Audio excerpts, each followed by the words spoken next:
From New York City, this is Theater Talk. I'm Susan Haskins. And I'm Michael Riedel of the New York Post. And Susan, we are delighted tonight to be joined by one of New York's finest directors. He has done some major work over the years.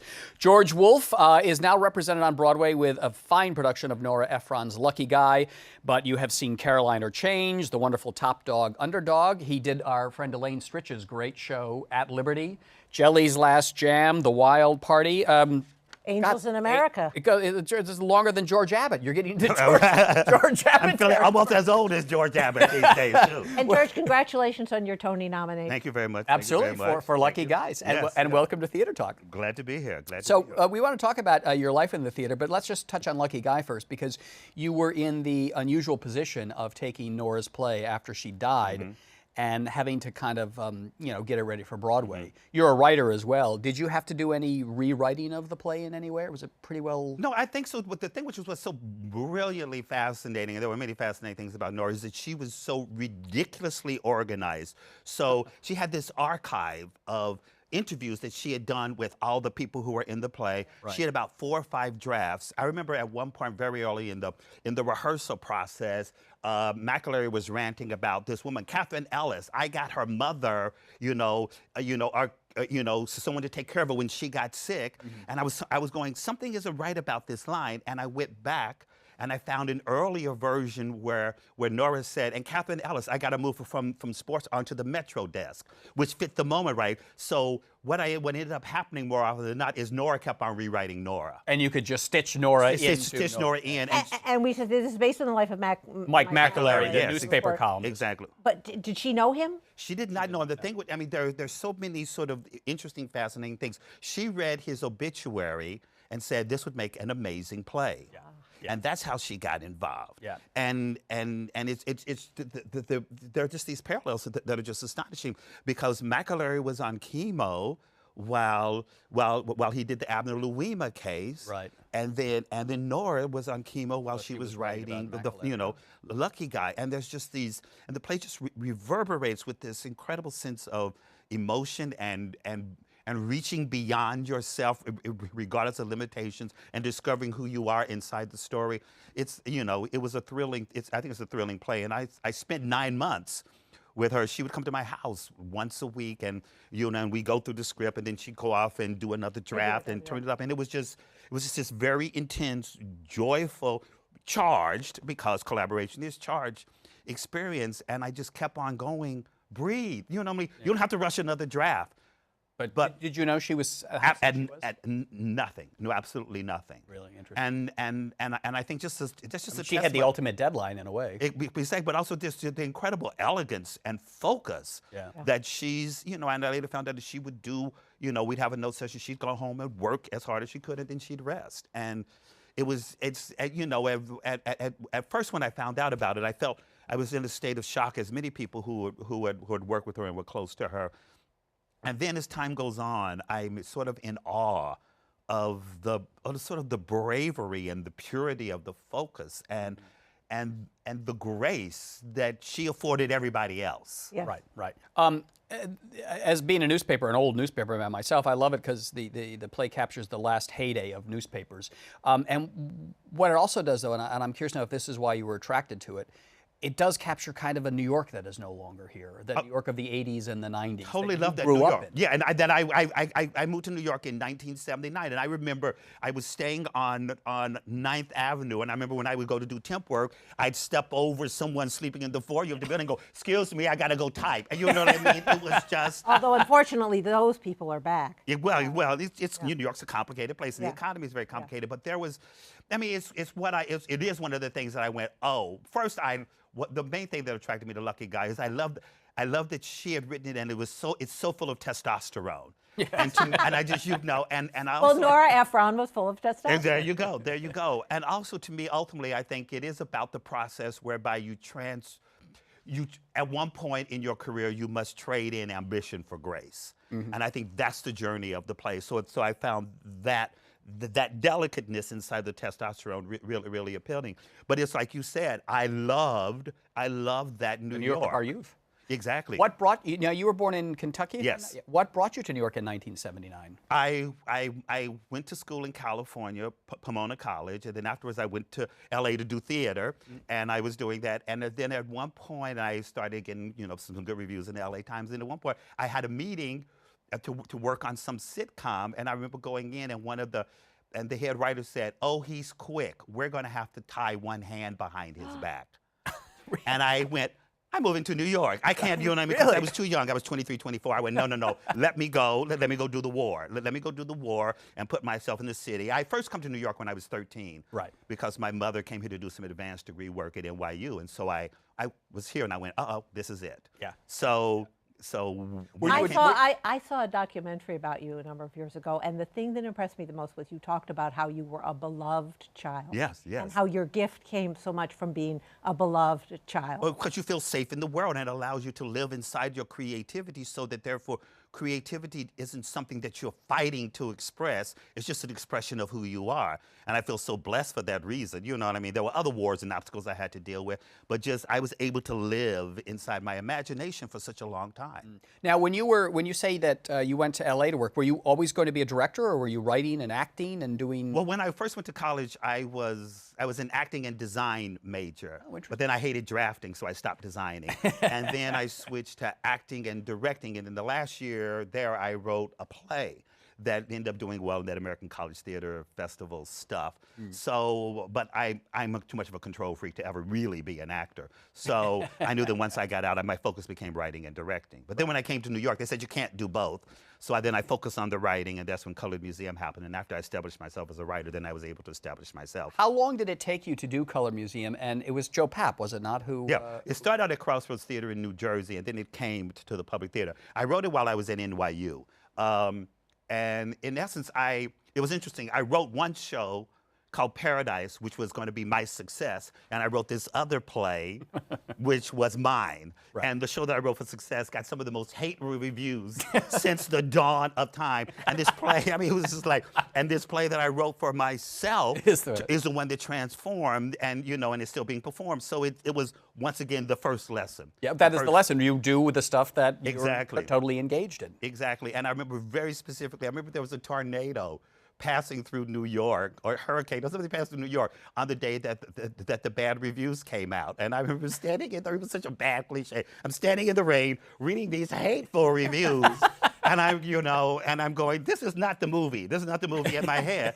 But then fortunately enough, 9 months later, Colored Museum happened, and those same people who trashed me were then saying, where was he? He was standing in the rain, suffering from your damn reviews. That's where he was 9 months ago, Now, you eventually came to run the Public Theater, but what was your first impression of Joe Papp? I mean, how did he treat you as a young kid with a play he wanted to do? Joe was just like, I remember at one point that there was this interim period where it was Michael Greif, David Greenspan, Joanna Colitis, and I we each given the theater there. That's right. And I bumped into John Guerres one time, and he said, "So which daughter are you, Goneril or blah blah blah?" But I had this, I don't know whether it was, I think it was the right time. I had this incredible, generous, sort of very protective relationship with Joe. I mean, he was, I think he was very fond of me, and I adored him. I remember one time when I was working, I think it was a Caucasian Chalk Circle, and I was coming down the steps of the Martins, and I was walking with him, and we were talking about something, and he stopped me. And he put his hands on my shoulder, and my lips are very, very pink, and he went, "Are you wearing lipstick?" And I went, "No, Joe." And he put his hands, he said, "If you were, it wouldn't matter." And I went, "Okay, thank you." But it was such, you know what I mean? There was so much sweetness in it, and he was very, and so I did the play, I did Colored Museum there, and then a few years later, after I'd also done Out at Crossroads, Spunk, and then he offered me a residency, and at one point, he said, "If you want to create your own theater, you can do it here, and we'll be the umbrella organization." And by that time, I had started work on Jelly on Broadway, so I wasn't quite able to do that. But there was a very, he was always very nurturing and very generous to me, and a very amazing, powerful personality. Did you always have a desire to be in the Broadway, in the commercial theater? Was that part of your ambition coming to New York? I think probably yes, because like I said, when I remember very specifically when I came to New York when I was 13, I remember very specifically I saw Hello Dolly with Pearl Bailey, Oh, and I saw this production of West Side Story that was at the State Theater. Barbara Luna and various other people, Victoria Mallory, I think, whatever. And I remember very specifically just at one point doing the quintet just before the Rumble, just leaning forward. And I realized, in retrospect, I realized I was studying it. Oh, I wasn't just mesmerized by it, I was studying something. And in many respects, I went, oh, that's theater at its peak. Right. You give the audience just enough, and their imagination and their heart and their feeling supplies the rest. And I was 12, but I remember I went, oh. And so to my mind, it was a place where you could play and do something silly and wonderful like Hello Dolly, or you could do something that had edge and bite, like West Side Story. And also I was staying around NYU at the time, and there was a mobile theater production from the New York Shakespeare Festival that Joe Papp had directed of Cleavon Little in Hamlet. And I remember watching it, and I remember at one point, I mean, I'm from Frankfurt, we don't have winos. There was this wino going, yeah, I know it, yelling at the stage. And I think I've always been drawn by this phenomenon of bringing, in many respects, the rawness of what I saw in Washington Square Park in that production with the refinement. The polish of a exactly. Broadway and what happens commercial. when you bring raw and elegant together, I think can create something thrilling. It's called the Lane Stritch at Liberty. Stritch at Liberty, exactly. You know what I mean? And so I think in many respects that's my aesthetic. So I always wanted to bring things to Broadway that I thought complemented and challenged the aesthetic. Bring on the noise. You bring in the noise, bring in the funk, exactly. And Jelly's Last Jam too, which is real with the wonderful Gregory Hines playing not a sympathetic Broadway leading man type, but Jelly Roll Morton, a very complicated, almost unlikable guy. Well, because I think that's, because I was in the NYU musical theater program, and there we go. Is the character likable? Is the character likable? I said, the first damn musical I'm going to write, nobody's going to like him. You know, to hell with you and your likable crap. But I really firmly believe that if a character is human and flawed and goes through some sort of catharsis, we find ourselves inside of them. Yes. And it also helps when you have somebody as dazzlingly charismatic as Gregory was. Or Tom Hanks. Or Tom Hanks, exactly. And so that therefore, their personality and their charisma and their charm become the breadcrumbs that an audience will follow as they go on the journey. And then they'll come out on the other side, hopefully with the aforementioned grace. At what point in the creation of Lucky Guy with Nora Ephron did you think about Tom Hanks? Well, I guess Tom and Nora had talked about it, and she had showed him an earlier draft. And then sometime around January of whatever year, I think that was 2011, we did like a 10-week workshop. We got together a bunch of actors and Tom, and we did this 10-week workshop. And after that, Nora and I went back to work, and then a couple of times Tom would come in and we would go through. So he was always a part of the equation. As time went on, he became a much more active participant in the equation. Now, you've worked with Tom Hanks and Gregory Hines and Elaine Stritch. Who has, the wonderful old book, The Season, with William Goldman? Great book. Yeah, somebody said, on any big show like that, there has to be the muscle. When you're working with a star, is the star the muscle, or is George C. Wolfe, the star director, going to be the muscle? Probably me, but no, I don't. But I don't. I don't necessarily view it that way. I think that one of your jobs as a director is to make sure everybody, not just the actors, but the designers, that everybody's working on the same show, and also, but I also think and I think that's a very important part of your job. I think the other important part of your job is to create an incredibly safe place where everybody can feel in command and everybody can say, no, what about this? What about this? What about this? I mean, I think my rehearsal rooms are sort of have an energy of anarchy because because if people feel playful, then they will screw up. And in the process of screwing up, they will discover something brilliant. Right. And if you create an atmosphere of repression, that same dynamic won't happen. Right. So I think I use the muscle to make sure we're all focused on the same project. But I think there are two schools. I think there are two broad fundamental schools. I mean, there's the Jerome Robbins school that, I am the king. Yeah, well, and you do what I tell you to do. Yeah, and I meant, the mind, his mind, dazzling. Right. He came to the first preview of Angels, which I will never forgive him for, but the mind, dazzling, but he was very complimentary and generous. But I think there are two schools of directing. I think you either stand where you are and demand other people come to where you are, or you go to where they are. And you charm, seduce, engage, arouse them to go on the journey, and then they end up where you think you should be. If you do the latter, they bring along their secrets. Right. If you do the former, I think it represses. I mean, I remember reading something of a French director, I forget who it was, said that if you break an actor's spirit once, it never comes back. So, and I probably err in this. I think I'm very indulgent because I love actors, and I like to create a safe place for them to play, because, not just because it's a nice thing to do, but they're just going to do amazing, challenging. And then your job is to say, that's what I want. That's it, exactly, and to help and shape, as opposed to if you stand out, I'm an intense guy, but I'm not a fascist. But you also said something, too, that an old friend of ours whom I know that you admire very much, Peter Stone. Yes. Great writer of musicals, 1776, Yeah. the Will Rogers Follies. Peter always said that, I think he learned this from Frank Lesser. He said that everyone working on a show, particularly a musical, has to be on the same level. That is to say, you have to understand the idiom that you are working. Is it a musical drama? Is it a musical comedy? And it can go wrong when people think they're doing different. Absolutely, you have to make sure you're on the same show. I also have a theory that whoever the smartest person on a musical, because musicals are monsters. They're just monsters.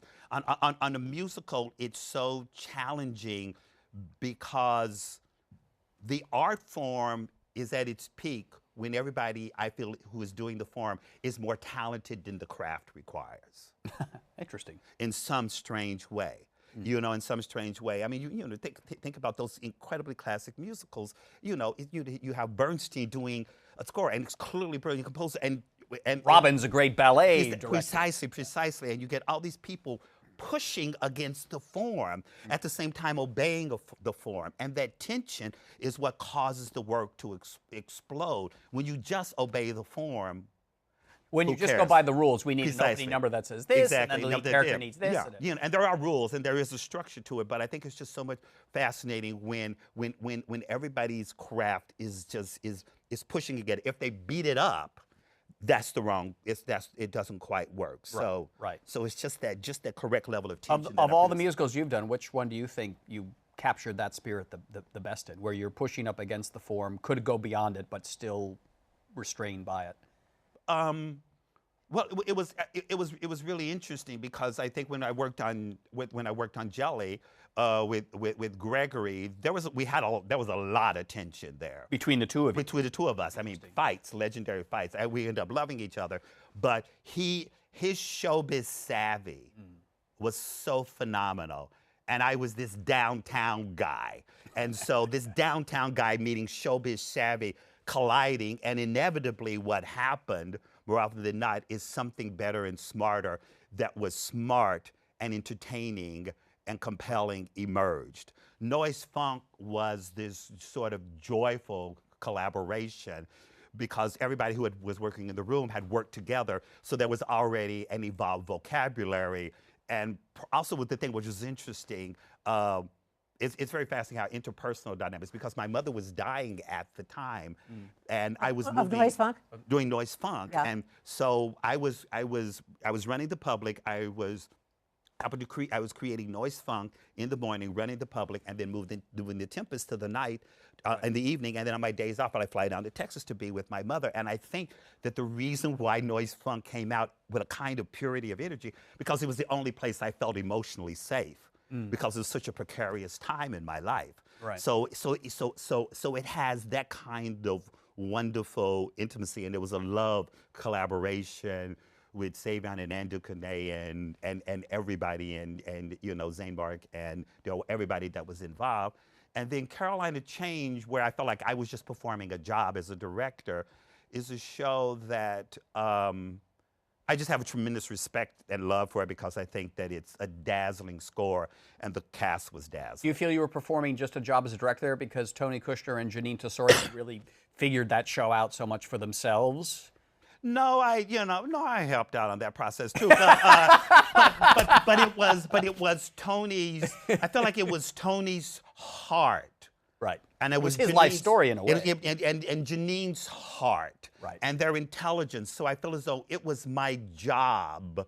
It wasn't my job to provide the heart and the guts to that one. It was my job to lift it up so that it could float, so an audience could get inside of it. Interesting. So that was my function, because we developed it over a period of time. So they would play me stuff, and I go, well, I question this, I question that. And it was very much so a give and take situation. But I felt as though it wasn't my job to impose my aesthetic onto it. It was my job to use my aesthetic to illuminate their work. Now, what about the a show I wish I could go back to see now, but it was quite controversial at the time. It was not a success. Was The Wild Party? Yeah. Was that one where you were, I don't know, pushing the edge too hard, or the sensibilities were competing against each other? I have a bunch of theories about that show. One of the things that I think about that show, excuse me, as I cough and take the thing out of my mouth, very elegant, hi, welcome, is I think it was a post 9/11 show that happened before 9/11. Oh, and I'll say more about that. Well, just in the sense, the final song that Eartha Kitt, the dazzling, brilliant Eartha Kitt, sang, "When It Ends." Yeah. And it was just this rawness. So you think this party's going to last forever. Right. But the harder you climb, the more it's going to crash back down when it ends. And I think that it's very interesting. I've thought a lot about that form. I think the score is dazzling.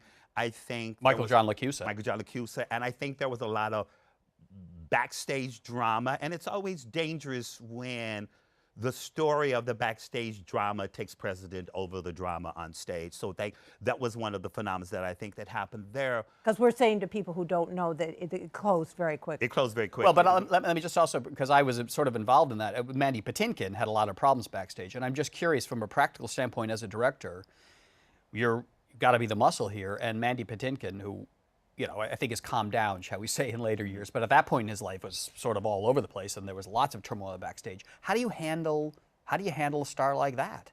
Well, regardless of what was going on, Mandy was dazzling. He was dazzling. Yes, he was.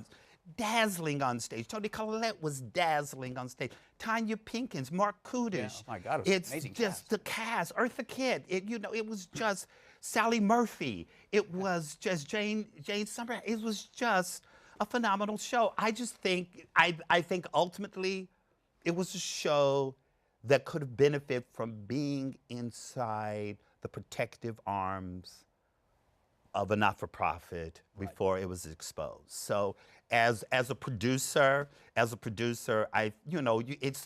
a baby, and you have to protect the baby for as long as you possibly can. So if the baby is exposed before it's ready, then all sorts of vulnerabilities, can take hold. And I think that's what happened on that stage. It will be done again. I think it's a brilliant score. I also think I was very intrigued by seeing how much I was also sort of intellectually intrigued by how much you could push the boundaries of drama in a musical.